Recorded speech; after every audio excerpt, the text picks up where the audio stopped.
안녕하세요. 저는 도서관에서 강남 코디가 알려주는 엄마표 공부법이라는 강의를 들었는데요. 기억에 남는 점들이 있어서 함께 나눠보려고 합니다. 그 강의를 들으러 온 엄마들을 보니까 초등학교 고학년서부터 중학교 자녀들을 둔 엄마들이 꽤 많이 왔더라고요. 그러니까 그 표정들을 보니까 이젠 정말 공부에 대한 이제 절박함들이 묻어 있는 거예요. 아, 내 아이의 공부를 위해서 정말 뭐 한 가지라도 내가 얻어가야겠어 하는 어떤 결연한 의지? 그런 것들이 이제 표정을 통해서 보이더라고요. 정말 집중하고, 네, 그런 정말 열정적인 그런 모습들이었어요, 엄마들이요. 그래서 이제 그 강의 하시는 분이 실제로 강남에서 뭐 스카이키슬에 나오는 그런 학습 코디네이터 그렇게 직접 코디를 하시는 분들이시더라고요. 그래서 그분들이 하시는 얘기가 공부의 목적이 뭐냐, 다른 여러 가지 목적들이 많겠지만 일단은 지식의 체계를 쌓아가는 과정이다라고 얘기를 하는 거예요. 뭐 객관성, 논리력, 사고력, 그리고 추론 능력, 이런 종합적인 지식의 체계를 꾸준하게 이렇게 쌓아가는 그런 과정이다, 공부가. 그렇게 얘기를 하면서 되게 기억에 남았던 게 공부는 종합예술이다 라고 하는 거예요. 이게 무슨 얘기인가? 그러니까 공부를 잘하려면 공부만 해서는 안 된대요. 이게 무슨 말이지? 그러니까 성적이 잘 나오려면, 공부를 잘 하려면 시험 때 몸이 아프면은 안 되잖아요. 그쵸? 그러면은 컨디션 관리도 기본적으로 돼 있어야 되는 거고, 그리고 사춘기 때 이제 한참 우리 아이들이 공부할 때 사춘기잖아요. 그러면은 그 사춘기 때 또래들의 관계, 친구들 관계 중요하잖아요. 나는 공부를 열심히 해야 되는데 친한 친구랑 싸웠어. 그러면은 공부에 집중하기가 힘들잖아요. 그런 친구들과의 관계도 원만해야 되죠. 그리고 아침에 뭐 일찍 일어나는 뭐 여타의 어떤 습관들, 그쵸?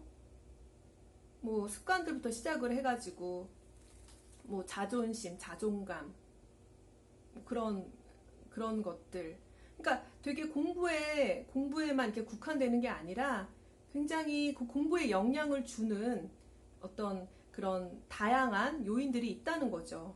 그러니까 정말 공부 잘하는 친구들을 보면 자기 생활 관리를 굉장히 규모 있게 잘하는 친구들이 많잖아요.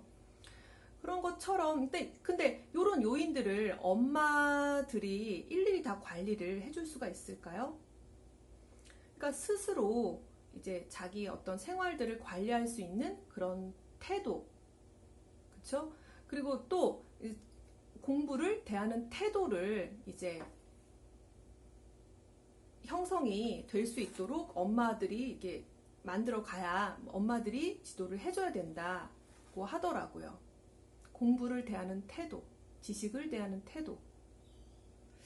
그러면서 이제 시기별로 이제 엄마표 공부를 하려면 그 시기별로 지향해야 될 지향점들을 얘기를 해줬는데 그 초등학교 저학년 때까지는 이제 공부에 대한 트라우마를 만들면 안 된대요.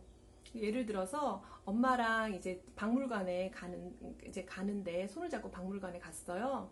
그래서 막 이제 뛰는 아이를 데리고 박물관에 가서 저기 뛰어다니는 아이들을 이렇게 불러가지고 얘, 이 토기로 말할 것 같으면 이러면서 일일이 막 다 설명을 한단 말이에요.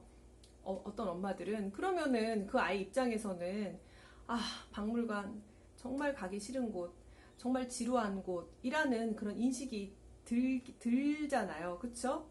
근데 어떤 엄마는 아이를 박물관에 데려가면서 아이스크림도 사주고 아이가 아주 좋아하는 돈가스도 사주면서 뭐 굳이 그렇게 설명하지 않고 그냥 같이 가서 이렇게 구경하는 정도로 뭐 박물관이든 미술관이든 뭐 도서관이든 이렇게 그 시간 자체를 그렇게 아이에게 그런 즐거운 어떤 인식, 아, 도서관은 즐거운 곳이야. 아, 박물관에 오면 재밌어.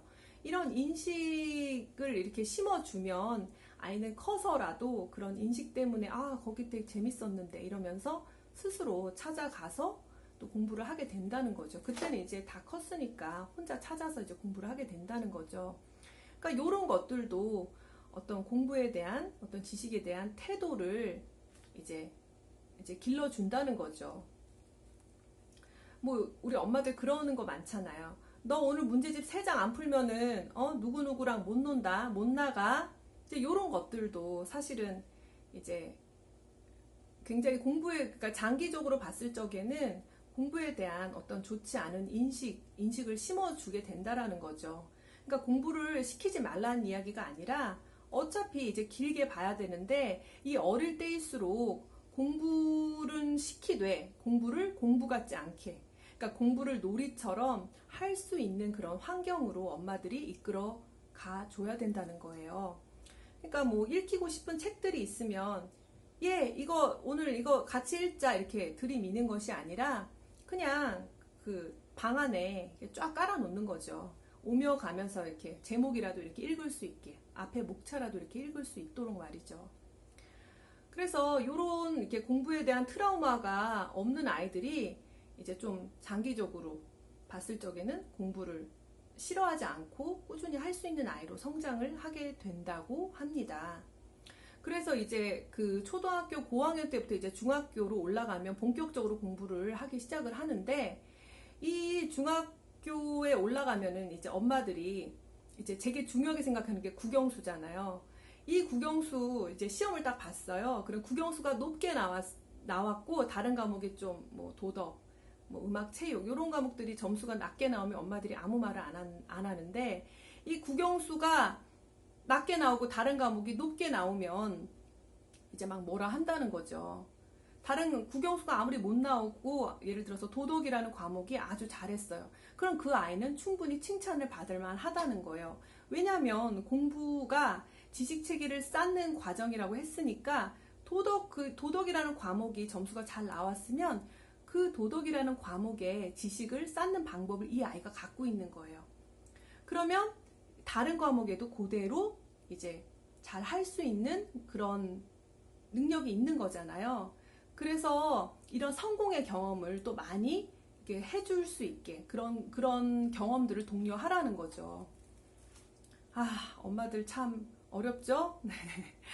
그래서 이런 성공의 경험도 많이 해 주어야 이제 다른 어떤 그런 경험들에 의해서 이렇게 그 아이가 또 도전해 볼 수가 있다는 거죠.